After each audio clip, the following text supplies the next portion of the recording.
ده اول خطوه. تاني خطوه بنمسك المكان اللي هنحط لها فيه القفص اللي هي هتبيض فيه او هترقط فيه ونكنسه. ماشي، دي تاني حاجه. تالت حاجه هنرش جير. تعالوا هنعمل واحده واحده مع بعض. اهو احنا في المكان اهو، هترقط هنا، هرقط هنا الجير اهو، الجير اهو اهو اهو اهو، رشيناه جير اهو.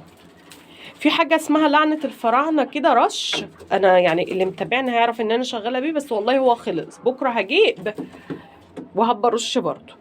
ماشي. تاني حاجه حضرت القفص بتاعها او الحاجه اللي انتي هترقديها فيها،